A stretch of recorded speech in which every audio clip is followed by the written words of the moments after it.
Oke, suara ya. Oke, kita mulai. Bismillahirrahmanirrahim. Assalamualaikum warahmatullahi taala wabarakatuh. Alhamdulillah. Alhamdulillahirabbil alamin wassalatu wassalam ala sayyidil mursalin wa ala alihi wa sahbihi wa man tabi'ahum bi ihsanin ila yaumiddin. Nawaitu ta'luma wa ta'lim wa naf'a wal intifa wal ifadah wal istifadah wal hatta ala tamassuki bi kitabillahi ta'ala wa sunnati rasulihi wa du'a ilal huda wa dalalata alal khairi wa bigha'a mardatihi wa qurbihi wa thawabihi subhanahu wa ta'ala. Allahumma faqihna fid din wa alimna ta'wil. Rabbi shrah li sadri wa yassir li amri wahlul 'uqdatam min lisani yafqahu qawli waj'al li waziran min ahli.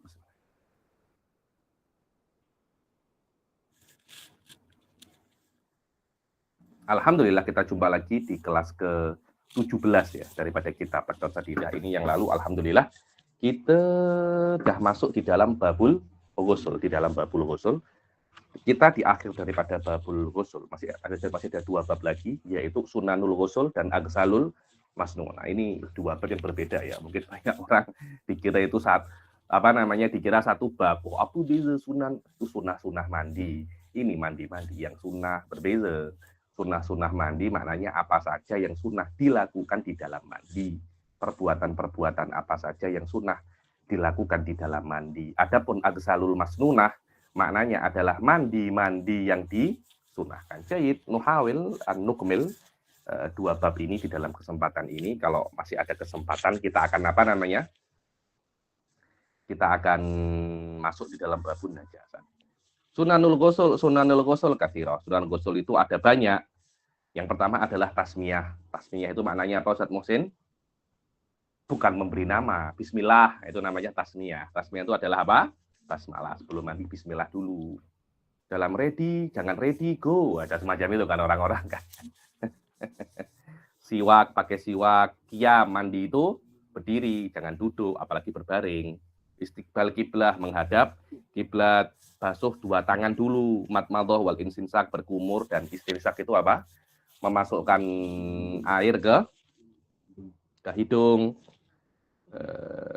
Dibilang an yabula qoblal ghusl in kana min khurujil man. Ini penting.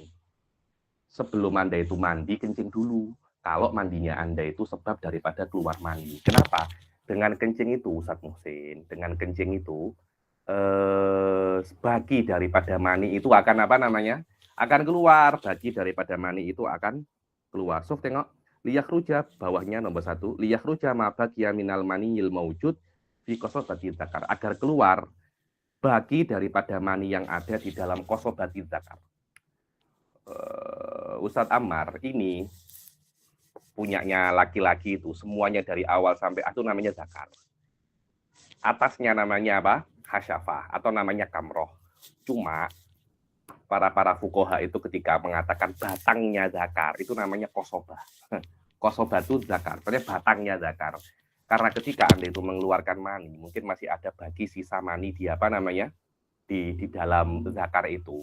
Kemudian kalau Anda kencing, maka kalau Anda kencing bagi daripada mani itu akan keluar. Karena itu sebelum Anda itu mandi, kalau sebab daripada Anda mandi itu adalah keluar mani, kencing dulu agar bagi daripada mani itu keluar. Falau lam yabul tsumma gtasala faghusluhu shahih. Dibilang kalau dia itu tidak mandi, dia tidak kencing tapi langsung mandi, mandinya sah-sah saja, tidak ada masalah. Akan tetapi kalau setelah dia mandi, kemudian dia kencing lagi, setelah mungkin dia mandi, lepas 1 jam 2 jam dia kencing. Kalau dia kencing setelah mandi, kemudian mani yang ada di dalam yang masih tersisa di dalam qasobati dzakar itu keluar, itu dianggap mani yang pertama kali keluar. Dan Anda wajib mandi lagi. Anda wajib mengulangi mandi lagi. Kenapa? Karena keluarnya bagi daripada mani itu dianggap khurujul mani, keluarnya mani. Yang mana khurujul mani itu adalah sebab mandi wajib, sebab daripada mandi wajib. Izalatul qadari qablahu, menghilangkan qadar. Qadar itu adalah kotoran, Ustaz. Jadi mungkin ada kotor-kotor, ada debu-debu, dihilangi dulu. Ada mungkin kari-kari di sini mungkin habis makan, atau biasanya tuh kalau orang habis birthday dilempar dilempar cake, jangan langsung mandi, dibersihkan cake-nya dulu, baru dia itu mandi. Al-wudu qablahu au ba'dahu au asna'ahu. Sunahnya itu sebelum Anda mandi, wudhu dulu. Kalau tidak bisa sebelum ya, setelah atau di tengah-tengah Anda mandi. Yang nomor 10 ta'ahudul ma'atif. Periksa lipatan-lipatan. Ini kalau orang-orang macam kita tak perlu kok. Orang-orang macam kita tak perlu. Ini untuk orang-orang yang mufritus siman. Mufritus siman ini yang ada obesity tapi yang ekstrim. Dan dia macam six pack kan. Perutnya itu six pack tapi dengan makna yang buruk. Nah itu gitu. Ketiak-ketiaknya ini kena diperiksa, namanya ta'ahudul ma'atif. Dibilang air tempat-tempat yang ditakutkan tidak sampai air ke badannya. Wa takhlilu sya'ab, ini rambut di sela-sela semacam ini biar masuk. Hati-hati yang punya tocang. Yang punya tocang itu yang biasanya perempuan atau biasanya orang-orang Afrika yang laki-laki itu rambut-rambutnya kan macam jadun kotot gitu. Jadun kotot itu yang rambut yang kering. Hah? Apa? Deadlock. Apa itu rambut deadlock itu? Iya, yang macam buah kemirian kayak kecil-kecil itu. Nah, macam itu. Itu kalau tak di sela-sela biasanya tak masuk air. Alhamdulillah ala nikmah ya Syekh. Rambut kita tak macam semacam itu. Sekeriting-keritingnya saya rasa keriting yang normal lah. Saya jaga keriting yang normal. Ada dipijit-pijit sedikit. Kenapa? Karena dalek itu menurut mazhab Imam Malik wajib. Dulu di Ahqaf itu ada satu orang mazhab Malik, satu orang saja, namanya Syekh Yasin Ja'ja. Daripada Maghribul Arab, dia cakapi ya di mazhab kami, mazhab Malik, kalau kami mandi, belakangnya ini juga wajib didalek. Loh, macam mana terus caranya? Iya, pakai habel. Pakai apa? Habel itu apa? Tali. Pakai tali, dipijat pakai tali semacam ini lah. Atau pakai istri. Ya kalau apa? Ya kalau punya istri, kalau enggak punya. Ya kalau pas istrinya ada. Ya kalau pas tak gaduh. Lepas gaduh macam mana? Ada aja. At-tayamun, dahulukan yang kanan dulu. Jadi kalau mandi jangan langsung puasa kanan dulu, sini dulu, kemudian belakang, kemudian ini sebelah kanan dulu disetelkan. Takhlis 3 kali, mualah, jangan mandi kepala dulu, rehat, main game, kemudian baru setengah badan sini, lepas setengah badan rehat dulu, main bola, lepas main bola teruskan lagi, jangan semacam itu. Langsung mandi semua. Dan mandi dalam keadaan masturul aurah, ini tutup aurat. Mandi dalam keadaan tutup aurat ini bisa dipraktikkan oleh para ulama-ulama kibar. Dan ini yang dulu tuh salah seorang guru saya, Habib Abdullah bin Muhammad bin Alawi bin Syihab, yang terkenal dengan nama Golbutari, sudah meninggal beberapa bulan. Al-Fakir pernah belajar dengan beliau 4-5 bulan. Jadi memang benar-benar akhatu anhu ya, nih akhatu anhu. Walaupun tak lama. Beliau itu pernah mengatakan di beberapa kelasnya itu, di antara hal-hal yang sudah hilang daripada penuntut ilmu ini, mandi bogel. Mandi bogel. Seharusnya para penuntut ilmu kalau mandi, jangan bogel. Karena tandas itu markasnya setan. Dan Allah bisa melihat Anda dimanapun. Kalau Anda malu dengan manusia, seharusnya dengan setan dan juga dengan Allah Anda itu malu. An layan kuso ma'uhu ansoin, tidak kurang airnya itu daripada sok. Satu sok itu 4 mut nih, 4 nih 1 mut. 1, 2, 3, 4 air. 4 sok, 4 mut itu 1 sok. Boleh mandi 1 sok, Ustaz. Kalau kita mungkin ada yang kolah itu, kalau tidak 1 kolah tidak tidak sah. Ini masih setengah kolah, tambah lagi 2 kolah. Kenapa? Kurang afdal. Biar afdal. Nomor 8, an yaktasila fi mahallin la yanuluhu fihi rasyah, yakni mandi di tempat sekiranya percikan air itu tidak kembali kepadanya. Al-kaifiyah al-masnunah lil ghusl. Bagaimana cara yang sunnah ketika mandi, cara yang sunnah untuk mandi. Yang pertama itu an yuzilal qadar qablahu, dibilang hilangi kotoran-kotoran dulu sebelum Anda mandi. sawaun kotoran ini najis atau tidak najis. Contohnya apa? Daripada mani. Mani kan tidak najis kan. Tapi hilangkan dulu mani itu. Jangan langsung mandi. Hilangkan dulu maninya. Atau yang kotor dan yang najis seperti apa? Kencing. Kencingnya itu istinja dulu maknanya Anda itu dan hal-hal semacam itu. Terus menghadap kiblat dan bismillah, kemudian siwak, kemudian membasuh kedua tangan, kemudian madmadah dan istinsak 3 kali, dan berniat ketika menghadap kiblat ila akhirih itu berniat sunnanul ghusul. Kenapa? Karena kadangkala siwak ini bisa sunnah secara independen, juga bisa dia itu sunnah daripada sunnah-sunnah mandi. Begitu pula membasuh tangan itu bisa perkara biasa, juga bisa dikatakan dia itu sunnatul ghusul. An yagsila farjaihi wa ma hawalaihima. Ada kaidah di dalam Syafi'i itu bahwasanya kalau Anda mandi untuk mengangkat hadas besar, hadas kecil itu terangkat sekali. Dengan catatan Ustadz Ammar ya, ketika Anda mandi, Anda tidak menyentuh kemaluan. Karena itu sebelum Anda mandi, bersihkan kemaluan Anda dulu. Jadi nanti ketika mandi, Anda tidak perlu untuk menyentuh kemaluan Anda. Karena kemaluan Anda sudah Anda bersihkan dahulu sebelum Anda membersihkan semua badan. Yakni kemaluan dulu Anda siram, Anda bersihkan dengan niat membersihkan membersihkan najis, membersihkan hadas. Kan hadas besar itu kan ada di setiap tubuh kan. Maknanya di kemaluan Anda pun juga ada hadas besar. Jadi Anda membersihkan dulu zakar dan dubur, kubul dan dubur Anda bersihkan dulu. Selesai kan masalahnya kan? Oke. Dan Anda punya hadas kecil sekarang. Hadas kecil hanya ada di muka, tangan, kepala, dan kaki. Anda mandi dengan niat hadas besar, dengan niat mengangkat hadas besar. Kalau Anda mandi dengan niat untuk mengangkat hadas besar, secara otomatis hadas kecil juga terangkat. Jadi kalau Anda mandi, Anda tidak perlu wudhu lagi. Dengan Anda mandi besar, Anda sudah punya wudhu. Dengan catatan, di tengah-tengah mandi jangan sentuh kemaluan. Loh, kalau saya sentuh kemaluan, apakah mandi saya sah? Innalillahi wa inna ilaihi rajiun. Siapa yang cakap tidak sah? Saya hanya cakap bahwasanya kalau Anda nak mandi sekaligus punya wudhu, jangan sentuh kemaluan. Bukan kalau Anda sentuh kemaluan, mandi itu tak sah, mandi tetap sah. Tapi Anda setelah keluar mandi, Anda perlu wudhu. Tapi kalau Anda tidak sentuh kemaluan, setelah Anda mandi, Anda tidak perlu wudhu.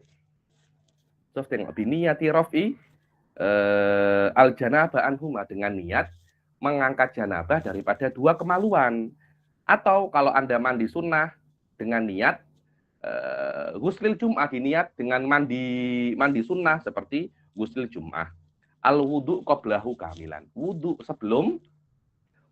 sebelum mandi wajib kamilan. Lah, wudu sebelum mandi wajib ini, kadangkala sebelum mandi wajib itu Anda punya wudu, tetap disunahkan untuk wudu dulu. Karena wudu ini bukan untuk mengangkat hadas, tapi wudu untuk sunnatul ghusl. Jadi ada sunnah mandi itu adalah wudu.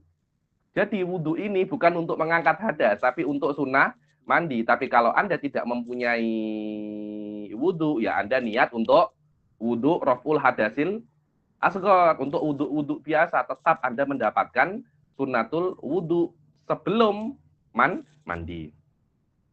Al wudu kamilan ay bisunanihi. Anda wudu sempurna dengan semua sunnahnya, dan disunahkan untuk siwak lagi.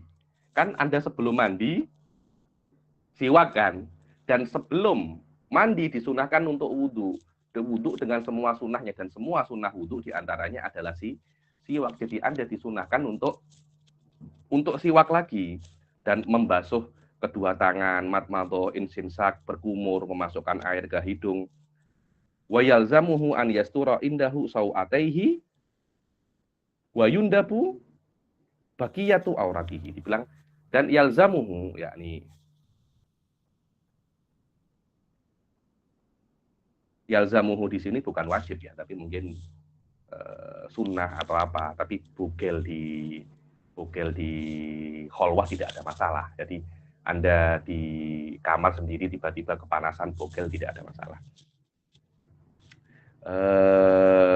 Dan wajib atau sunnah lazim dia itu menutupi ketika wudhu dua sauatahnya. Dua sauatah ini dua anggota tubuhnya yang memalukan. Apa itu? Kubul dan dubur. Dan juga disunahkan baqiyatu auratihi.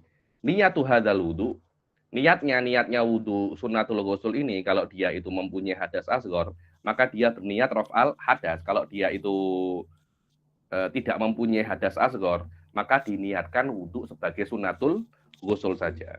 Kama qala sahibuz zubat wa sunnatul ghusli nawali akbar jurida andiddin wa illal asghara.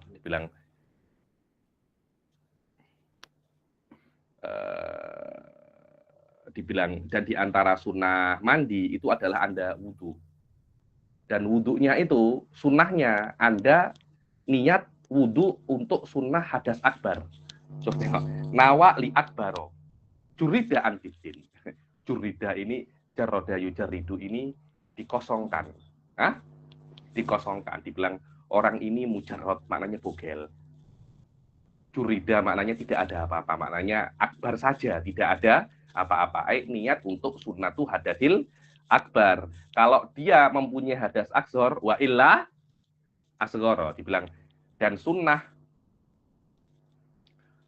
wudhu itu wudhu untuk niat hadasil akbar tanpa ada raful hadasil asghar.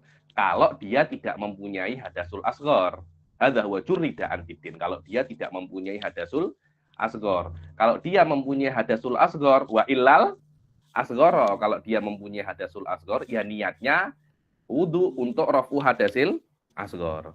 Kemudian yufidul ma ala ra'sihi, menuangkan air di atas kepalanya, dan dia berniat ketika awal menuangkan itu an baqiyatil badan raf'al janabah awil ghuslil masnun, yakni niatnya itu niat untuk mengangkat janabah kalau mandinya itu mandi wajib. Kalau mandinya bukan mandi wajib, ya niat ghuslil masnun. Kemudian ya ta'ahadul ma'atif, cek tempat-tempat yang ditakutkan tidak terkena air, macam ketiak.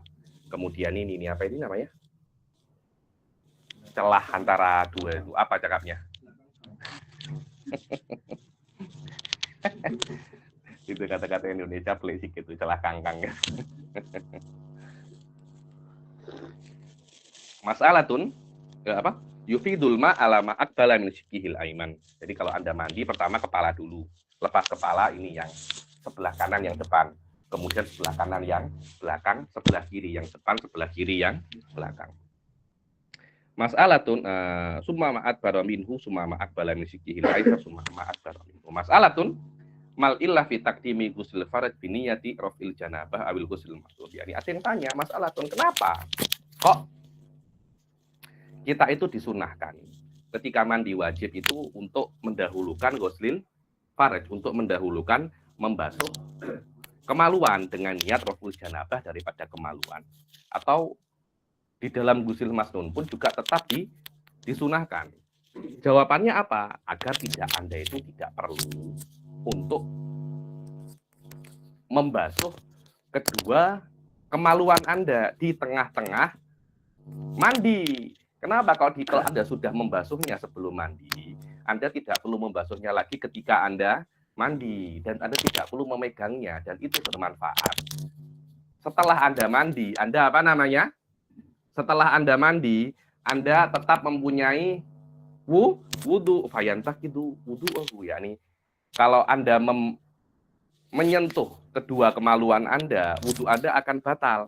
Maka setelah mandi, Anda masih tetap wajib wudhu. Ini di dalam fikih Ustaz Ammar dinamakan mas'alatul daqiqah wa daqiqatut daqiqah. Semacam itu. Mas'alatul daqiqah ini maknanya masalah yang dalam dan dalamnya dalam. Macam itu ada dua dulu. Jadi macam ini, masuk daqiqah yang ini ya daqiqah. Jadi intinya itu semacam ini. Anda ketika mandi besar, secara otomatis hadas kecil juga berangkat dengan makna. Kalau Anda mandi besar, setelahnya Anda tidak perlu untuk wudhu lagi. Dengan catatan ketika Anda mandi, Anda tidak menyentuh apa? Kemaluan. Akhirnya masalah tudakikoh ini, jadi sebelum Anda mandi, bersihkan kemaluan dulu, kemudian baru Anda mandi. Akhirnya kan Anda tidak mempunyai hadas kecil kan, karena di tengah-tengah mandi Anda tidak menyentuh kemaluan Anda. Oke, apa dakikoh tu dakikoh? Dakikoh tu dakikoh, Anda membasuh tangan dengan niat, Anda membasuh tangan dengan niat menghilangkan hadas besar daripada kedua telapak tangan. Mumtaz kan? Kemudian Anda basuh kemaluan, Ketika Anda basuh kemaluan, kan hadas besar daripada kemaluan terangkat kan? Dengan niat menghilangkan hadas besar daripada kemaluan. Mumtaz.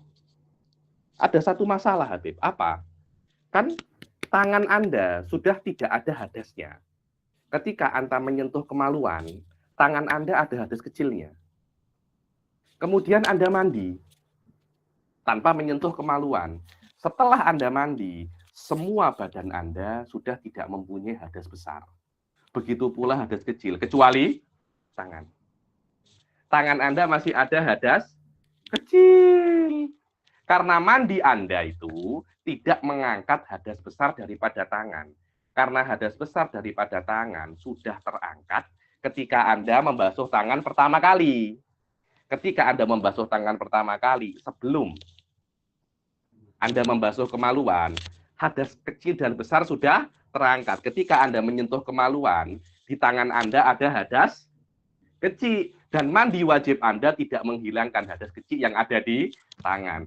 Jadi setelah Anda mandi, Anda cuma diwajibkan untuk mengangkat hadas kecil daripada tangan. Itu namanya masalah tuh dakikoh.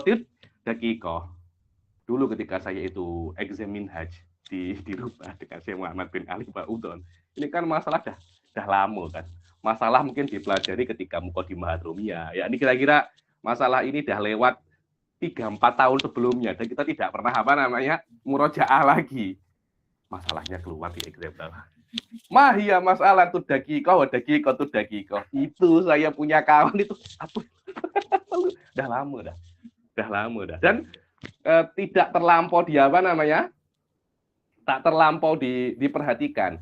Masalah tuh dakikoh ini mudah karena dari awal Anda hanya berniat untuk membasuh kemaluan dengan makna walaupun ketika Anda itu menyentuh air, tangan juga ikut tersentuh air, tapi Anda berniat untuk mengangkat hadas akbar daripada kemaluan saja. Jadi hadas akbar yang ada di tangan tidak ikut terangkat. Atau ketika Anda membasuh kemaluan, Anda menggunakan glove. Jadi ketika Anda mandi, semuanya settle. Mas atau dakikoh tidak semacam itu. Hadas sudah terangkat daripada tangan. Ketika menyentuh ada hadas kecil. Ketika Anda mandi semua terangkat kecuali di tangan ada hadas kecil. Itu namanya masalah tuh dakikoh. Kawan-kawan saya para asatizah itu kan kita kalau sudah belajar minhaj rubat, maknanya dah senior. Tapi namanya apa ya? Rata-rata senior ini kan dah menikah. Dulu tuh nasib saya baik di Rubat karena saya paling muda yang belajar minhaj. Pada batch saya itu saya paling muda. Yang lainnya tuh dah punya anak, dah punya istri. Jadi mereka busy mereka paham dari kota dagang, cuma mereka itu lupa karena tak belajar masalah itu udah 3-4 tahun jadi lupa. Tapi sebab exam itu tidak akan lupa lagi dah masalah dakikoh karena malu di situ. Banyak tak boleh jawab. Saya Pak Udon bagi lagi kertasnya HP kita semua dimaki-maki. Kok malu ya ini memalukan ya ini asabul minha dakikoh tak boleh. Nah saya turunkan kelas lagi jangan umur saya dah tua Hafizahullah. Syekh Pak Udon. Tak masalah ini sih. Dakikoh tuh dakikoh. Masalah ini biasanya di Muqaddimah, di apa itu namanya Fathul Qorib ada, jadi basic-basic itu ada. Jadi ketika kita belajar pas basic, ketika lepas Fathul Qorib kan ada banyak 3-4 kitab kan setelah itu kan. Sampai kita belajar ada Ibn Qasim, terus ada Zubat, ada Umdah, ada Fathul Mu'in. Itu kan perlu waktu beberapa tahun kan. Lepas itu baru minhat. Nah, ketika di minhat ini udah lama dah. Jadi ingatan kita udah apa namanya? Udah sama-sama kita lebih fokus ke masalah yang susah-susah, masalah munakahat, masalah jinayat, masalah aiman wal nudur, hal-hal semacam itu. Kita tak sangka, saya makan keluar apa namanya, dakikoh tut, dakikoh habis kita. Masalah mal ilah fi taqdimi gosil apa namanya, likailah yahtaju ila goslihima wa masihima atna agustihi fayantaqido wudu'uhu fayajibu alaihi an yatawaddo'a ba'dal ghusl. Mas'alatun hal yang dari jul hadasul akbar tahtal ghusl amla, hadasul asghar tahtal ghusl amla. Yakni apakah hadas asghar akan masuk di bawah mandi? Maknanya kalau Anda mandi, hadas kecil pun juga ikut terangkat. Dikatakan al hadasul asghar. Hadas asghar itu akan masuk di dalam hadas akbar dan akan terangkat walaupun dia tidak meniatkannya, karena kalau dia hanya meniatkan hadas akbar, hadas kecil pun juga ikut apa namanya juga ikut terangkat kalau dia itu mandi wajib seperti ghusl janabah dan wudhunya tidak batal di tengah-tengah dia mandi. Akan tetapi kalau dia itu mandi sunnah seperti mandi Jumat, dengan mandi Jumat hadas kecil tidak ikut terangkat karena mandi sunnah Ustaz seperti mandi sunnah Jumat itu tidak mengangkat hadas. Karena itu hadas kecil juga tidak ikut terangkat. Dengan makna Anda nak sentuh zakar kah, tak sentuh zakar, lepas mandi Jumat Anda masih diwajibkan untuk wudu. Walayan dari walayar tafiul hadasul akbar, hadasul asghar idza tasala ghuslan masnunan. Maka fala buddha, maka dia wajib untuk wudu sebelum mandi atau sebelum mandi boleh. Yang penting ketika mandi Anda tidak menyentuh kemaluan, atau tengah-tengah mandi juga tidak ada masalah. Setelah mandi juga tidak ada masalah, tapi Anda perlu wudhu lagi. Tidak bisa itu. Dan wudhu ini bukan wudhu sunnah, tapi wudhu wajib. Ma'amulahadoti tartib, harus dengan tartib, berbeda dengan mandi yang mengangkat hadas kecil sekalian. Itu walaupun hadas kecilnya terangkat, tidak perlu tartib. Jadi, dengan ini selesai sudah sunnah-sunnah mandi. Sekarang kita akan masuk bab selanjutnya, yaitu apa? Mandi-mandi yang sunnah. Wahya katsirah. Mandi-mandi yang sunnah itu banyak. Inti daripada mandi-mandi yang sunnah itu biasanya untuk inda ijtima'in nas. Ketika orang-orang itu berkumpul, Ustaz Ammar. Kenapa? Ya karena ketika orang itu berkumpul, bayangkan yang berkumpul semuanya tak mandi. Macam mana itu? Itu bau apa itu? Yang satu baru makan kari, ketiaknya bau kari. Yang satunya makan petai, yang satunya makan durian. Yang satunya makan ikan bilis. Oh, ini macam ketiaknya ikan bilis ini. Kan macam tak oke kan. Alhamdulillah kita ini di Malaysia, kita ini di ASEAN. Yang saya rasa bersih-bersih lah orang-orangnya itu. Dengan makna suka mandi. Orang-orang Arab itu. Saya kan di Arab lama. Di Ahqaf itu, orang-orang Arab itu cakap kita, orang Indonesia ini macam bebek, macam itik. Loh, kita kan mandi kan minimum sehari sekali kan. Loh, beberapa orang itu mandi sehari 2 kali, beberapa sehari 3 kali. Mereka hal itu pelik. Macam mana engkau mandi sehari 3 kali atau sehari 2 kali? Loh, anta macam saya 3 hari sekali. Loh, semacam itu. Anta jangan kira itu pelik ya, karena memang adat mereka itu semacam itu. 2 hari sekali mereka itu mandi. Jadi bila-bila ketika itu innalillahi wa inna ilaihi raji'un. Jadi ketika Anda masuk masjid, Masya Allah. Tapi masjid yang tak ada sunnahnya loh ya. Jadi baunya itu Masya Allah, misik kasturi. Alhamdulillah saya itu sudah di masjid Indonesia, di masjid Malaysia. Setakat ini wallahu a'lam saya belum pernah bau hal-hal semacam itu. Tadi Arab bila-bila Arab yang kampung-kampung loh ya, bukan Arab yang apa namanya macam apa namanya yang bandar-bandar kampung. Masya Allah ya.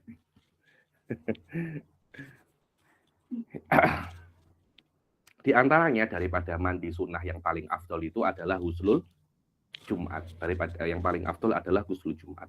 Dan ghuslul Jumat itu adalah yang paling afdol. Kenapa? Karena ada hadis, ada pendapat itu mewajibkannya. Kenapa? Karena Imam Syafi'i itu ada sebuah hadis, igtasil walau bidinar, walau kaksan bidinar, semacam itu. Kalau ada Jumat, mandilah. Walaupun 1 gelas air itu harganya 1 dinar. Harganya 1 dinar. 1 dinar emas itu 4 gram perak lebih. Berarti berapa harganya itu? Sekarang 1 gram perak berapa? 1 gram emas berapa? Hah? 300. Maknanya kalau Anda jumbo kira-kira satu gelas air harganya 1.400 ringgit, dinar itu emas, 1.400 ringgit, beli ini kasadit kan? Yani iktasil walau kaksan bidinar. Imam Syafi'i mengatakan kalau hadis ini sahih, aku katakan ghuslul Jumat itu wajib. Saya rasa wallahu alam seingat saya, perlu dicek lagi ya, seingat saya Madzhabul Qadim mewajibkannya mandi Jumat ini. Cuma madzhab jadi tidak, karena ada hadis mengatakan mandi kita salah yaumul jum'ah bahwa afdol wa illa kafahul wudu osyik min hadal qabil, dengan maknanya yang boleh mandi ya mandi, kalau tidak boleh mandi ya lebih afdol kalau tidak boleh mandi ya cukup wudu saja. Itu kan wahwa afdolu hali annahu qila biwujubi, ada pendapat yang mengatakan mandi Jumat itu hukumnya wajib dan masuk waktunya itu bituluil fajr, dengan dengan terbitnya fajar, bukan terbitnya matahari ya, terbitnya fajar dengan masuknya waktu subuh, dan keluar waktunya itu sampai Anda sudah tidak mungkin lagi, sudah putus asa untuk hadir sholat Jumat. Dan disunahkan disunahkan mandi bagi orang yang nak hadir Jumat, karena sunahnya bukan untuk hari tapi untuk sholat Jumat. Maknanya perempuan tidak wajib untuk mandi. Oh, maknanya perempuan tidak wajib, perempuan tidak boleh hadir sholat Jumat. La haula wala quwata. Kata macam itu. Saya cakap yang nak hadir disunahkan untuk mandi. Apakah perempuan boleh hadir sholat Jumat? Boleh, tidak ada masalah. Nah, hadir silahkan. Saya pernah tengok di Jordan itu memang ada tempat khas untuk perempuan hadir sholat Jumat. Mungkin dia nak dengar khotib kah atau khutbah kah.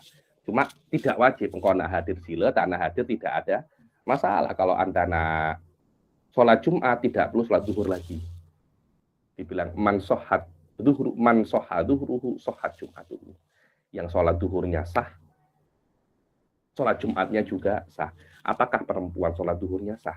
Sah, maknanya sholat Jumatnya juga sah. Tapi mungkin nanti tidak dihitung daripada 40. Wa ilaha ilal asya. Cuma lebih afdol takhir inda iradatil khuruj. Wal afdol itu kalau nak mandi semakin mendekati Anda itu keluar rumah. Maknanya jangan Anda nak hadir pukul 1, mandi pukul 6, percuma, ketiak dah basah lagi nanti itu. Nanti kari-kari dah dah masuk balik. Jangan, yakni Anda nak berangkat pukul 1, ya Anda mandi pukul 12.30, semacam itu. Yakni semakin dekat dengan Anda mandi, semakin dekat dengan Anda keluar, semakin oke. Wa ghuslul idain, mandi hari Id. Ghuslu ini bukan mandi untuk sholat idain, salah. Mandi untuk hari idain, untuk harinya, bukan untuk sholatnya. Apa bedanya Habib? Beda. Kalau sholat ya yang diwajibkan sholat disunahkan mandi, atau yang hadir sholat disunahkan untuk mandi. Tapi ini hari, selama ada orang mengalami hari Idul Fitri dan Idul Adha, walaupun tidak hadir sholatnya tetap disunahkan untuk mandi. Jadi mungkin perempuan ada haid atau nifas, tetap disunahkan untuk mandi. Kenapa? Karena menyambut hari Idul Fitri dan hari Idul Adha. Karena semua kena mandi, laki-laki dan perempuan kena mandi, maka waktunya oleh syari' diawalkan lagi daripada muntasofil lail, daripada tengah malam dah boleh untuk mandi. Tapi sholat Jumat ketika masuk waktu subuh dan keluar waktunya itu dengan tenggelamnya matahari. Wa yusannul ghusl lil yaum, dan mandi ini disunahkan untuk hari, bukan untuk sholat. Bukan untuk orang yang menginginkan hadir sholat saja. Maka disunahkan walau min haidin wa ghairi mumayyiz. Maka tetap disunahkan untuk mandi bagi perempuan yang haid dan orang yang tidak budak yang masih belum mumayyiz. Ghuslu ghusilil mayyit, dibilang mandi bagi orang setelah dia memandikan mayit. Jadi mungkin Amar ini tim memandikan mayit itu, di Tarim itu ada semacam itu. Jadi di Tarim itu ada orang famous namanya Syekh Abdul Qawi Bafadol. Abdul Qawi Bafadol ini terkenal sebagai memandikan mayit yang pro lah, yang pro. Jadi memang ada daurah memandikan mayit sehari 2 hari macam itu teorinya. Kemudian kalau ada yang mati dipanggil untuk memandikan mayit. Saya alhamdulillah belum pernah. Alhamdulillah belum pernah. Saya takut karena saya rasa nanti kalau saya mandikan dia hidup lagi. saya takut ketika itu. Saya teorinya saya boleh, tapi memandikan mayit saya belum pernah, dan itu saya menyesal ya. Saya menyesal. Abdul Qawi Bafadol ini memang udah expert lah. Habib-habib besar dia semua yang yang memandikan semua itu. Karena orang Tarim secara umum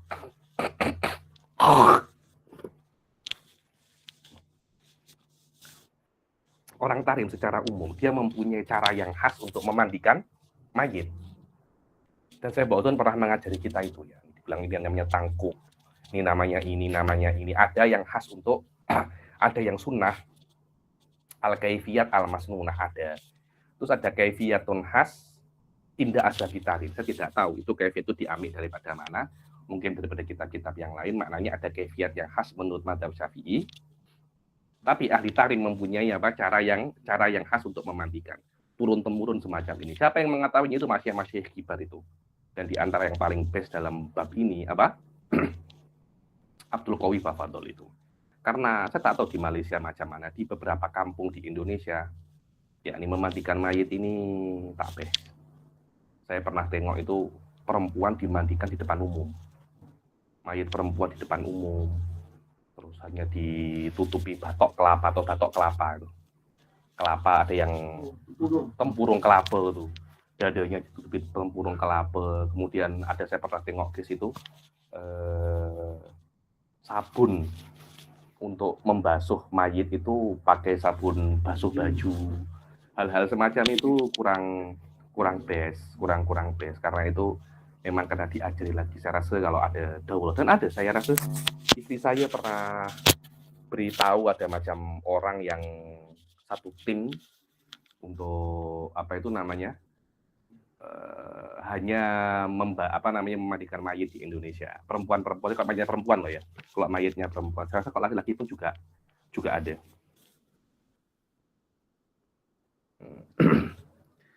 Walau kanal mayit kafiran, walaupun yang Anda mandikan itu adalah mayit kafir, walaupun yang memandikan itu haid atau nifas, bolehkah haid atau nifas memandikan mayit? Boleh, tidak ada masalah loh. Tapi kan mayit haid dan nifas kan tidak boleh sholat. Tapi yang sudah sholat hanya memandikan mayit. Hati-hati so. Banyak rata-rata di level-level pertama ini, banyak tolabah mubtadiin itu mereka punya pikiran itu pelik-pelik. Saya pernah di Sarawak itu saya mengajar itu, saya cakap pahala meninggalkan yang haram lebih besar daripada pahala melakukan yang wajib. Tiba-tiba ada yang istimbat. Oh, maknanya tidak ada masalah, yang penting meninggalkan zina walaupun tidak sholat. Loh, siapa yang cakap macam itu? Ada cakap macam itu? Loh, saya cakap pahalanya lebih besar. Kalau Anda meninggalkan yang haram, kalau Anda melakukan yang haram, meninggalkan yang wajib, dua-duanya itu tetap dosa. Saya tidak ada cakap. Jadi saya tak tahu macam mana dia punya otak itu besar. Jadi saya rasa memang kelas-kelas mubtadiin ini memang semua kena dijelaskan. Semua kena dijelaskan. Yani Syekh Bilal fi ba'dul ahyan hatta ruju'id dhamair. Kembali ke sini gitu, kembali ke sini dijelaskan satu persatu. Kenapa? karena kalian nanti akan mengajar, katanya kan nanti akan mengajar. Kalau kalian mengajar kitab ini kemudian tidak tahu rujuk itu mahir kemana, malu kan? Malu, sahih malu Syekh.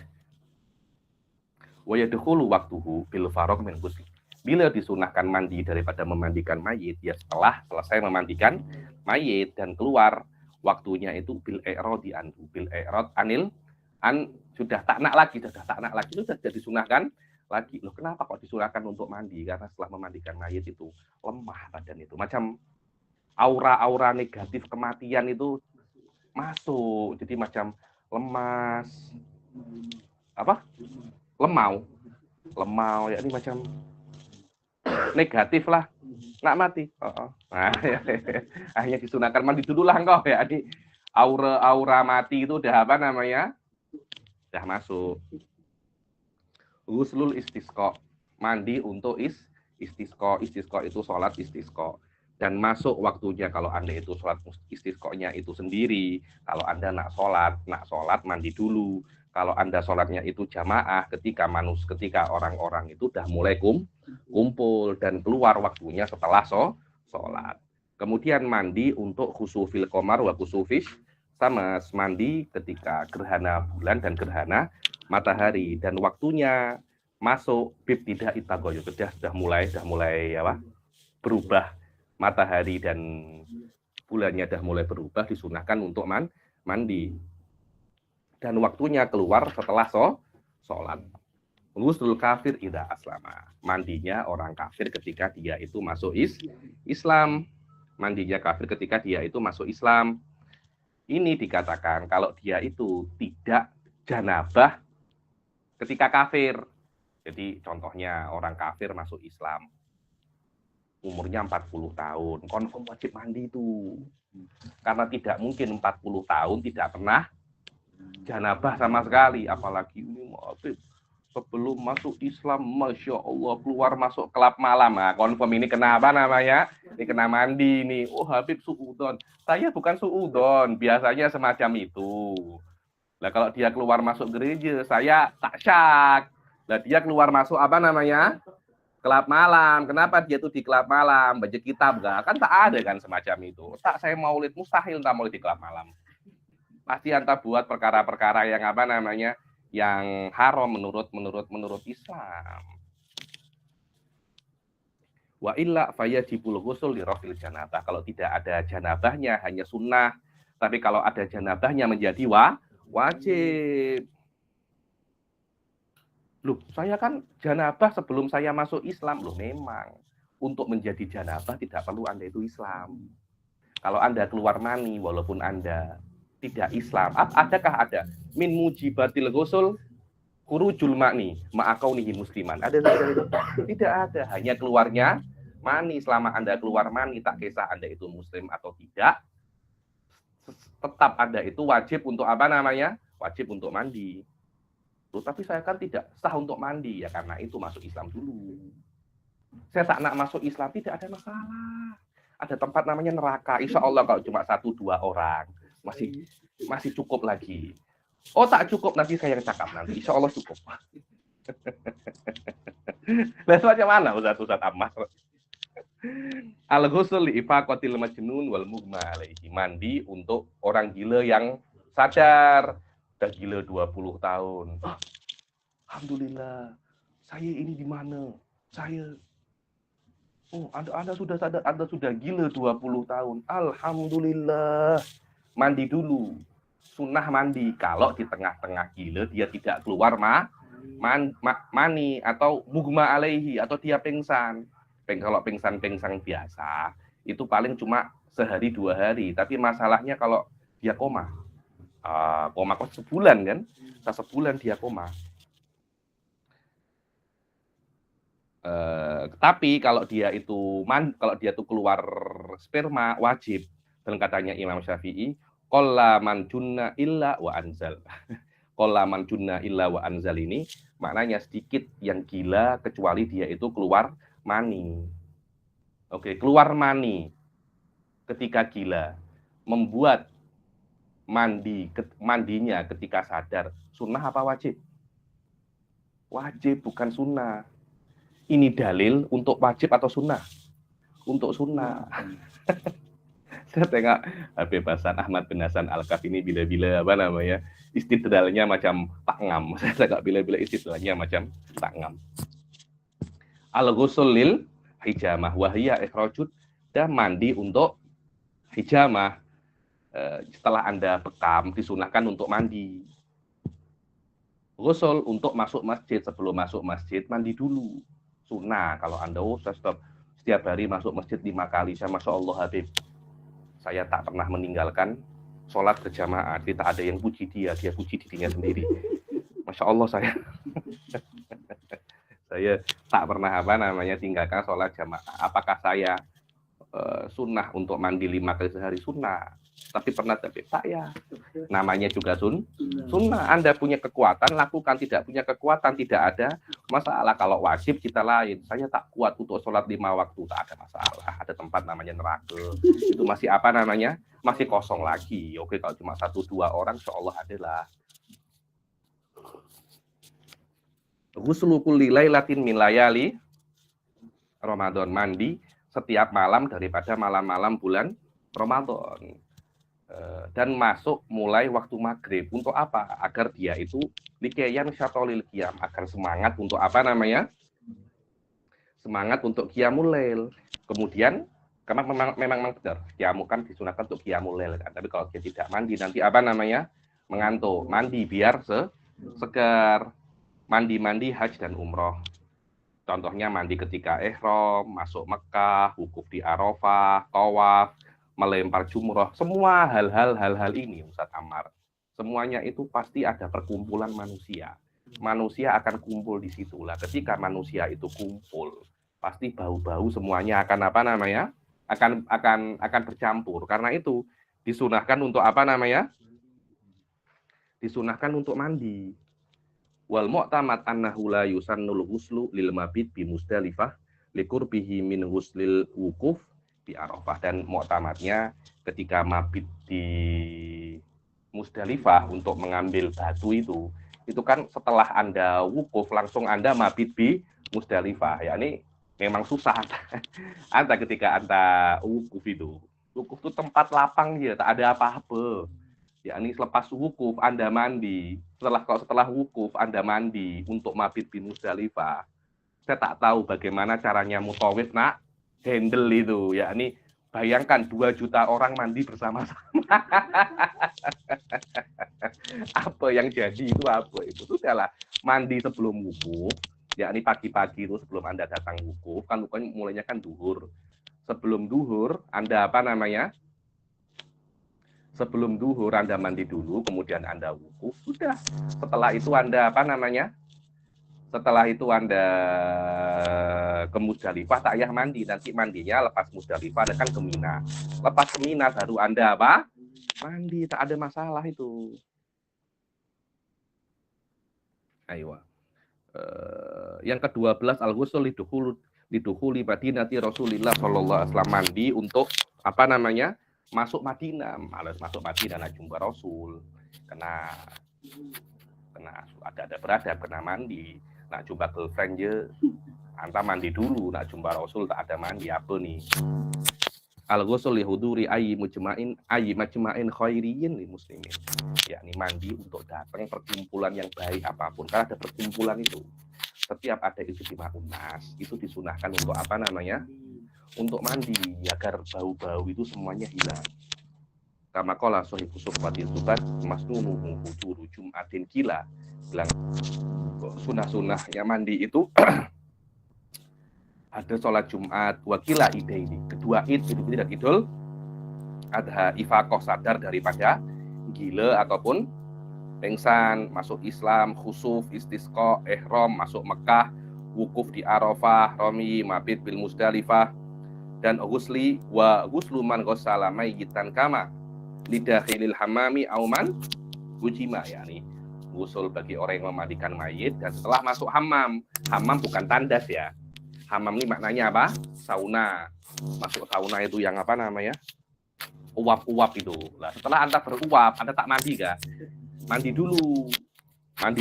Nah, nanti kalau Anda tak mandi, nanti keringat-keringat semuanya lekat, Masya Allah. Lepas itu sebelumnya makan petai pula, Masya Allah, ini keringat jahanam. Auman hujima, atau orang yang hijama. Ya. Dengan ini selesailah babul agsalul masnunah. Mazal indana wakat kolil. Nakrok kolilan daripada babun najasat. Babun najasat. Babun najasat ini maknanya untuk mendefinisikan, bukan untuk memberitahu kita apa saja najasah. Bukan cara menghilangkan najasah, bukan. Tapi apa saja itu najasah. Di dalam mengetahui najasah, untuk di dalam mendefinisikan najasah, Ustadz Ammar, fuqaha mempunyai dua cara. Cara yang pertama adalah cara takrif, mendefinisikan apa itu najasah. Dan itu cara-cara yang normal digunakan. Kemudian ada cara yang lebih baik di dalam babun najasah, namanya al-ad. Anda sebutkan apa saja najasah. Kenapa? Karena takrif bil had ini di dalam babun najasah tidak terlampau berguna. Tidak terlampau berguna dengan makna nanti kalau Anda mendefinisikan najasah, nanti pun juga akan tanya apa saja yang najis. Macam itu. Jadi terpaksa Anda menyebutkan apa saja yang najis. Tidak perlu Anda mendefinisikan najasah itu dengan jenis ataupun fasal seperti yang takrif yang ada di dalam apa namanya mantik. Tidak ada ta'rifun bil haddi atau ta'rifun bil addi. Di dalam babun najasat lebih afdol menggunakan ta'rif ad, bukan ta'rif had. Ta'rif ad lebih afdol daripada ta'rif had. Saya cakap-cakap lagi dengan kawan-kawan saya. Begitu pula menurut saya di bab kabair. Dosa besar itu apa? Setiap dosa yang kalau orang itu melakukannya macam tak kisah agama. Ya apa saja itu? Disebutkan apa saja itu. Oh, kalau ada orang makan babi, orang muslim makan babi itu kan macam tak kisah agama kan. Tak kisah agama dia mananya makan babi dosa besar. Tengok aurat perempuan yang bukan muhrimnya, apakah menunjukkan dia tak kisah agama? Tidak, maknanya tengok aurat hukumnya dosa kecil. Menggibah. Iya, kalau yang digibah ulama kita lain ya. Gibah ulama kita lain. Anda menggibah fulan, wa'alan, menggibah ulama-ulama. Sawaun ulama tempatan atau ulama internasional, hukumnya dosa besar tuh. Karena mereka itu hati-hati menggibah habaib. Karena mereka itu apa namanya? Keturunan Nabi, begitu pula apa itu namanya? Ikon agama, hati-hati menggibah ulama tempatan atau internasional, hati-hati. Beda saya menggibah hanta Ustaz Ammar, dosa kecil. Hanta bukan ulama, pasal hanta orang-orang biasa aja, cikgu-cikgu biasa. Apalagi Mohsen, orang drone je, dia orang TNP drone. Saya gibah-gibah, oke je, tak ada masalah, dosa kecil. Tapi saya menggibah siapa? Menggibah Habib Umar. Menggibah mufti, tak boleh itu hukumnya dosa besar. Kenapa? Karena mereka itu ikon agama. Macam mana anda gibah? Saya punya kawan itu kalau bercanda kurang ajar, menggibah Jibril. La haula wala quwata illa billah. Jibril engkau gibah pula. Macam apa? Soalnya mereka Jibril tak ada salah. Apa namanya? Wa yaf'aluna apa? La ya'suna ma amarahum wa yaf'aluna ma yu'maruna. Adalah malaikat tidak punya. Yang kau gibah itu apanya? Tertawa dia. Ayo. Jaijidan. Babun najasah, ta'rifun najasah, lughatan kullu mustaqdar. Najasah secara bahasa segala sesuatu yang mustaqdar. Makna mustaqdar itu yang menjijikkan. Yang menjijikkan belum tentu najis ya Ustaz ya. Ingus menjijikkan apa tidak? Saya lempar ke Anda marah kan? Saya lempar ke Anda, saya lempar ke Anda marah kan? Menjijik apa? Karena menjijikkan. Tapi apakah itu najis? Tidak. Karena itu kan syar'an, secara syariat najasah mempunyai dua definisi. Definisi dengan had, dengan definisi mantiki. Setiap benda yang kotor, tapi benda yang kotor itu menghalangi sholat, sekiranya tidak ada rukhsah daripada syariat. Syar'ut kullu mustaqdarin yamna'u sihhatas sholat, yamna'u sihhatas sholati haitsu lam murakhis. Syarhut ta'rif yamna'u sihhata shalah kharaja bihi al-mustaqdar alladzi la yamna'u sihhata shalah kal fusoki wal mukhati fala yusamma najasatan syar'an. Keluar daripada kata-kata yamna'u sihhata shalah adalah mustaqdar yang benda-benda yang kotor yang tidak menghalangi sahnya sholat, seperti busok, apa itu busok, ludah, mukhot ini ingus, maka tidak dikatakan itu adalah najis. Apa ini namanya? Tai mata besar. Saya buat macam ini. Marah kan Muhsin kan? Habib, kok tai matanya Habib sana? Maka dia marah. Kenapa dia marah? Karena itu menjijikkan. Apa itu namanya? Apa? Tai hidung saya lempar ke Muhsin. Marah kan Anda kan? Marah. Kenapa? Karena itu menjijikkan. Haitsulah murahid. Sekiranya tidak ada rukhsah daripada syariat. Ada beberapa perkara yang menjijikkan, tapi mendapat rukhsah daripada syariat. Contohnya adalah ma'fuat. Ai haitsulah mujawiz. Kharaja bihi al-ma'fuat. Seperti sedikitnya darah yang sedikit. Itu kan juga menjijikkan, tapi dimaafkan. Wan najasah allati la yudriku hatar, dan najis yang tidak bisa ditengok oleh mata. Saya tak tahu, saya rasa tak ada kena-mengena kok. Yakni tengok ya takrifnya ya. Sesuatu yang menjijikkan, yang menghalangi sholat, kecuali ada rukhsah. Adanya rukhsah ini menjadikan dia boleh sholat, walaupun dengan perkara yang menjijikkan ini. Oke, najasah yang tidak bisa ditengok mata, menjijikkan apa tidak? Hah? Tidak menjijikkan kan? Wallahu a'lam. Saya rasa bukan ini mustahilnya. Yang menjijikkan itu maknanya ada tai di sini, ada ini, ada darah banyak, tapi Anda tetap boleh sholat. Sholat Anda tetap sah. Karena mungkin tidak ada air untuk menghilangkan itu. Jadi Anda terpaksa untuk sholat yang kita kenal dengan nama sholatu fakidit tohuren. Sholat yang fakid tohuren. Bukan ini. Karena najasa allati la yudriku hataraf itu tidak menjijikkan. Jadi bagaimana perkara itu tetap menjijikkan dan najis, tapi Anda tetap boleh sholat dengannya. Kenapa? Karena ada rukhsah daripada syariat, ada izin daripada syariat. Anda diperbolehkan untuk sholat dalam keadaan najis. Tidak ada masalah. Itu bukan ini ya Habib.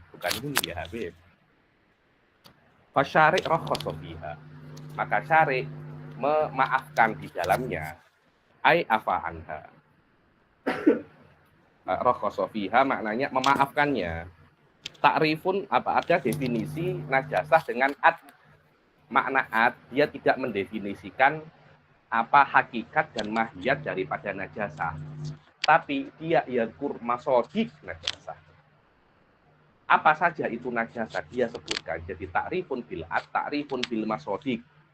Wa takrifun bil had, takrifun bil mahiyah. Kalau orang-orang mantik itu mengatakan. Kama qala sahibu sofwati zubat. Apa saja yang namanya najis itu? Al-muskirul ma'e. Al-muskirul ma'e. Yang apa itu namanya?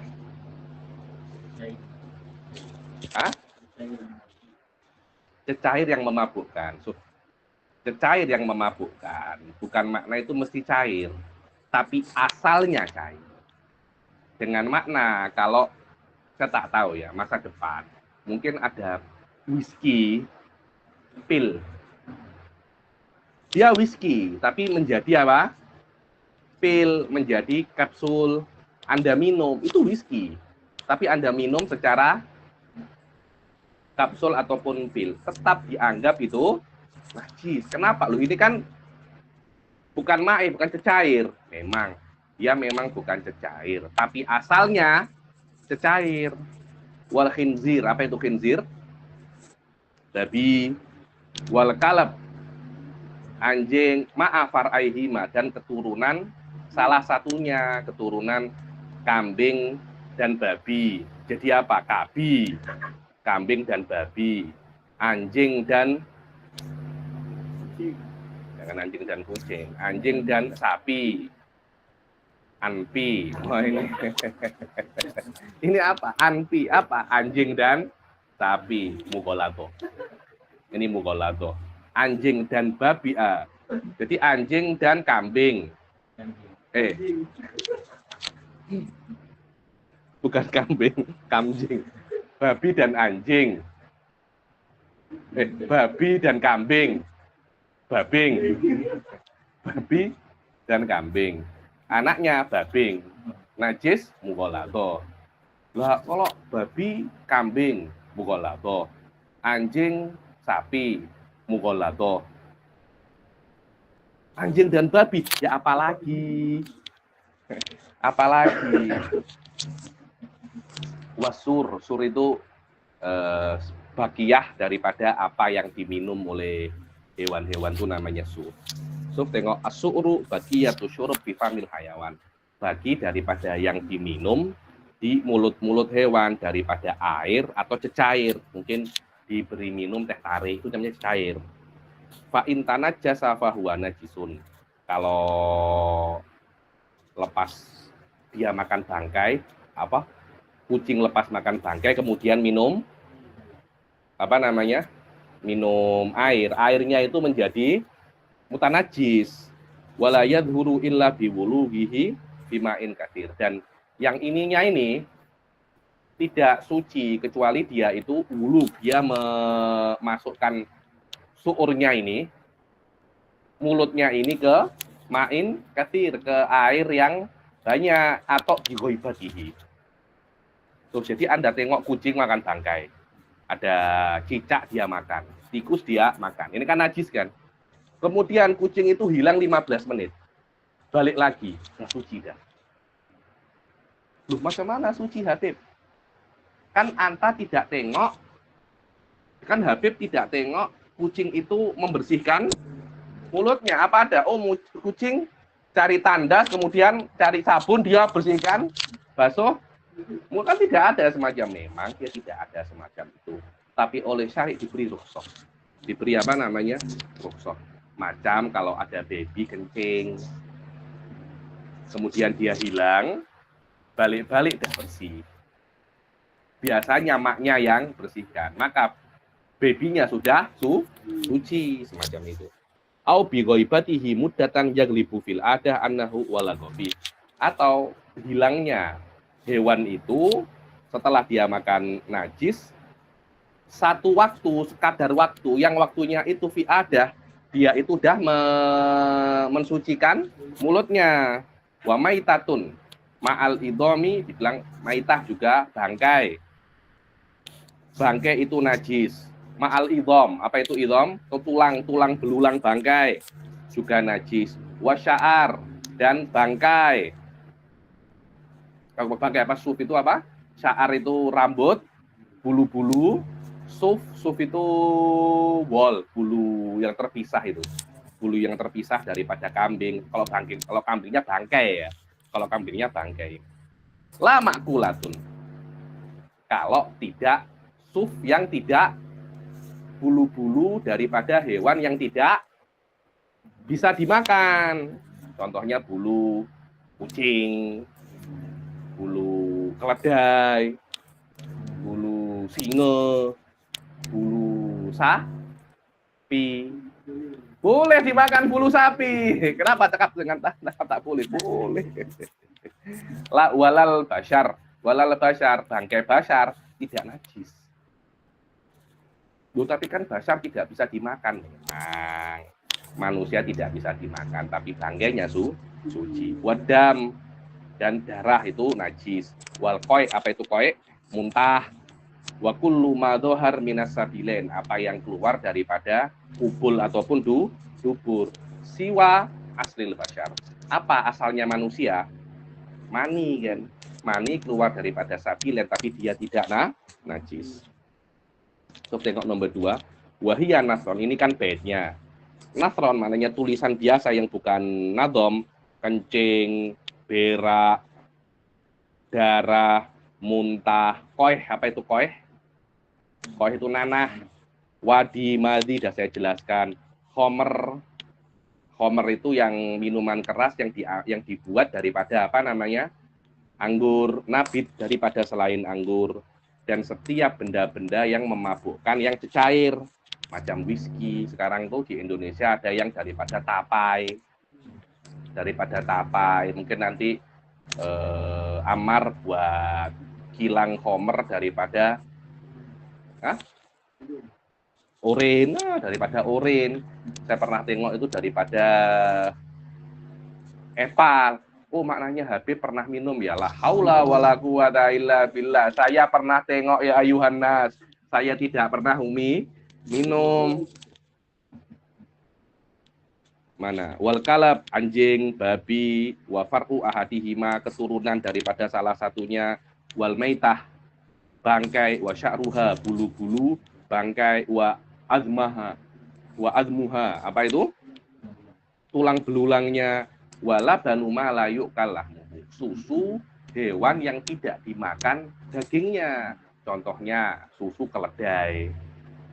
Keledai kan tidak dimakan, tidak boleh dimakan. Susunya juga najis. Susu kuda boleh karena kuda boleh dimakan. Susu kucing najis. Kenapa? Karena kucing tidak boleh dimakan. Susu apa lagi? Hah? Apa?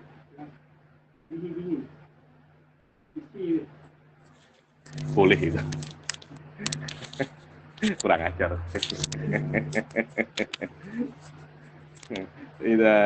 Laban itu najis yang tidak boleh dimakan, dagingnya najis kecuali manusia. Susunya bini najis, ya ini kita berikan apa namanya, baby, bila-bila suami pun juga. Wa sya'ru ghairul ma'kul, dan bulu-bulu hewan yang tidak bisa dimakan kalau terpisah ketika dia masih hidup. Wal ma'u sa'il idza kharaja minal ma'idah. Ini liur yang kalau dia tidur keluar ini nih. Apa cakapnya itu? Air liur basi.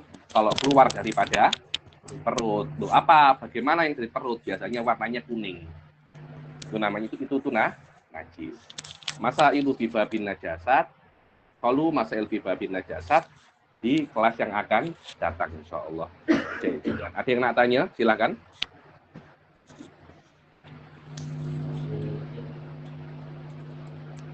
Sila. Assalamualaikum Habib. Waalaikumsalam, sila. Antara najis adalah sya'ru ghairu ma'kul idza infasala hala hayatihi. Betul. Bagaimana dengan kucing? Kucing najis. Bulu-bulu kucing itu najis. Kalau dia banyak ya, kalau sedikit mungkin ma'fu anha. Apa dawabit untuk sikit? Huruf.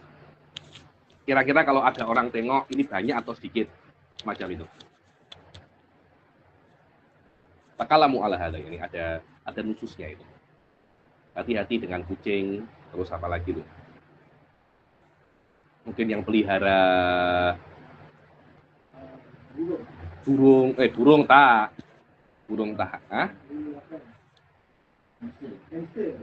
hamster, hal-hal semacam itu. Sorry. Paham? Okey, faham. Ya. Tiba ada soalan. Waalaikumsalam. Tadi ada disebutkan tentang mandi 2 hari raya. Katanya waktu mulainya adalah bermula tengah malam.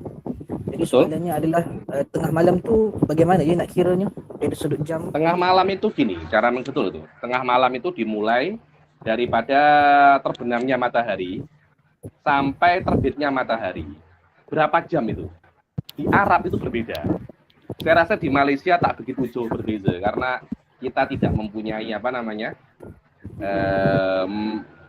musim dingin dan musim panas. Di Arab ketika musim panas malam itu pendek, ketika musim dingin malam itu panjang. Jadi Anda kira-kira mulai dari terbenamnya matahari dan terbitnya matahari itu berapa jam? Oh, kira-kira dia 8 jam. Ya mana 4 jam. 4 jam setelah tenggelamnya matahari. Karena malam dimulai dari tenggelamnya matahari dan berakhir dengan terbitnya matahari, bukan dengan apa yang kita tahu selama ini. Tengah malam itu maknanya pukul 12 PM, 12 AM ya, 12 PM. Bukan itu. Paham ya? Paham Habib. Terima kasih Habib. Ya, sama-sama.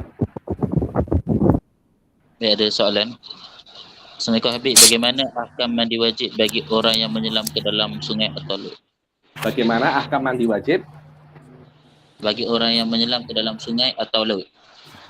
Tak ada. Ketika dia nak menyelam, langsung nawaitu fardhol ghusli menyelam. 1 second ya, menyelam. Strot. Balik lagi sudah hadas kecilnya terangkat, hadas besarnya pun juga apa namanya? Ikut terangkat sekali. Dan macam itu dia. Okey, soalan nombor 2, adakah sunnah mandi untuk menziarahi makam ulama dan solihin? Ada nas dari kitab mazhab Syafi'i. Setakat ini saya belum pernah tahu. Mungkin ziarah Nabi ya, tapi ziarah makam-makam solihin kalaupun memang disunahkan, mungkin bukan untuk ziarah makam solihinnya, akan tetapi untuk ijtima unasnya itu. Untuk kan mungkin kalau ziarah kan rame-rame, ketika ada rame-rame, disunahkan untuk mandi. Di akhirnya itu disunahkan untuk mandi setiap ada perkumpulan yang baik. Ziarah makam solihin di antara perkumpulan yang baik. Mungkin ada haul, ada ceramahnya Habib Umar, ada ceramahnya ulama-ulama tempatan yang hadir banyak, ceramahnya Habib Ali, ceramahnya Azhar Idrus atau apa yang baik-baik itu, nak datang disunahkan untuk mandi dulu biar tak apa namanya, biar tak bau. Ayo. Gila? Assalamualaikum Habib. Waalaikumsalam. Pada mandi-mandi sunat tu Habib, Ya. untuk kita dapat pahala mandi sunat tu, adakah kita wajib untuk takmim air seperti mandi wajib? Takmim air seperti mandi wajib itu adalah kewajiban mandi sunnah, bukan sunnah untuk mandi sunnah. Maknanya mandi sunnah tidak akan sah kecuali Anda takmimul mak kepada semua badan. Semacam itu Ustaz. Oh, terima kasih Habib. Sama-sama. Assalamualaikum Habib. Waalaikumsalam. Izin bertanya. Ada pakaian yang ada bulu kucingnya yang secara uruf itu banyak, ketika dicuci itu apakah airnya mutanajis? Tak. Yang penting airnya itu mengalir. Yang penting airnya itu apa namanya mengalir. Jangan airnya itu kolil dan tidak mengalir. Nanti bisa menjadi mutanajis nanti itu. Okay. Karena Berarti itu sudah dianggap, pakaiannya suci, Beb. apa? Pakaiannya suci walaupun ada bulu yang melekat di pakaian tersebut. Pakaiannya suci-suci saja karena bulunya kan kering, pakaiannya juga kering. Mesti dihilangkan itu, bulunya dipisahkan daripada pakaiannya. Terima kasih, Beb. Sama. Habib. Habib. Waalaikumsalam. Silakan. Jika kita mandi hadas dalam keadaan telanjang, boleh mengurangkan penggunaan air. Adakah mandi telanjang itu disunahkan atau dimakruhkan juga? Wallahu a'lam. Mungkin apa itu namanya? Ada 2 aspek, makruh daripada telanjang dan sunnah daripada mengurangkan air. Jadi memang ada 2 aspek. Jadi Anda buat sesuatu yang makruh plus buat sesuatu yang sunnah. Jadi, saya kalau pakai baju memang saya dapat sunnah, tak buka aurat, tapi nanti air yang saya gunakan lebih banyak. Jadi ya Anda tidak dapat fadilah daripada tidak menghemat air, tidak jimat air, tapi mendapatkan sunnah tidak membuka aurat. Di situ saya rasa letaknya gelanggang para ulama, yang lebih afdol yang mana? Yang lebih afdol yang mana? Setakat ini wallahu alam saya tidak tahu mana yang lebih yang lebih afdol. Kena tengok lagi karena saya tidak tahu apakah lebih besar pahala jimat air atau mandi dalam keadaan tidak menutup aurat. Dua-duanya ada fadilahnya, tapi kalau disuruh memilih salah satu, itu kena tanya mufti, katanya mufti Tari, Ustaz Abdurrahman Segaf, Syekh Muhammad bin Ali Ba'udon, Syekh Muhammad bin Ali Al-Khatib, agar beliau bisa menimbang-nimbang mana pahala yang lebih besar, dengan melihat furuk-furuk yang lain di dalam masalah fikih. Wallahu a'lam. Ya, Habib, terima kasih. Sama-sama. Assalamualaikum Habib. Waalaikumsalam. Tadi dalam bahagian sunnah-sunnah dalam mandi gusul dikatakan kena tutup bahagian depan dan belakang yang bahagian genitals tu, dan kemudian kena check masukkan air ke celah bontot dan kangkang itu. Betul. So jadi macam mana nak buat tu? Kalau dah tutup tu nak kena boleh terus sapu air tu. Boleh, jadi Anda tutup ketika Anda mandi, Anda masukkan tangan Anda ke ke boxer, contohnya Anda mandi ada boxer. Dia tertutup kemaluan dan dubur Anda itu celah kangkang tuh. Anda mandi, boxernya angkat sedikit, Anda basuh, kemudian tangan Anda masukkan, Anda cek apakah airnya masuk atau tidak. Kemudian celah kangkang macam mana? Ya sama, Anda masukkan tangan ke celah kangkang. Nanti bau Habib, ya Anda basuh pakai sabun, settle masalah. Okey, terima kasih Habib. Oke. Habib, apa lagi? Ya, silahkan. Macam mana kalau yang terluput untuk sunat-sunat mandi, macam saya nak cepat ke apa, macam top up untuk yang dah terluput tu. Top up yang dah terlupa, berdoa dengan Allah lah, semoga Allah top up yang terlupa. Saya tak tahu. Sudah biasanya kalau sudah terlupa, sudah ma'asalam ya. Ini fata alaih. Habis dah. Maksud saya dia terluput sebab nak cepat. Tak sempat nak buat sunat-sunat, jadi dia buat apa yang dapat, yang lain tak dapat, macam nak top up yang tak dapat tu. Saya rasa mungkin istighfar tuh, karena biasanya para ulama mengatakan itu kan sunnah kan, tidak wajib Anda lakukan. Kalau Anda lupa, ya sudah, maksudnya Anda tidak mendapat pahala. Lalu bagaimana cara saya untuk mendapatkan yang terlupa? Ya nanti ketika Anda mandi lagi, Anda buat sunnah itu, dan istilahnya sekali niat, ya Allah aku qadha sunnah-sunnah yang terlupakan itu. Karena perkara-perkara kalau Anda biasa melakukannya, itu berdiqadha. Setiap ibadah yang sudah Anda biasa lakukan, walaupun itu adalah mandi sunnah, itu berdiqadha.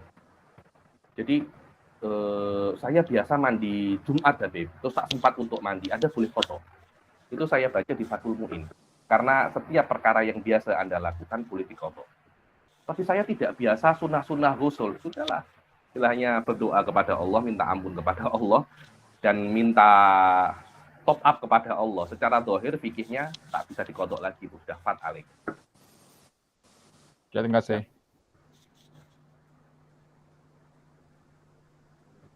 Cukup? Cukup, jadi tidak. Insyaallah kita jumpa lagi pada yang akan datang. Wassalamualaikum warahmatullahi hidayah. Waridha wal inayah. Assalamualaikum warahmatullahi taala wabarakatuh. Waalaikumsalam warahmatullahi wabarakatuh.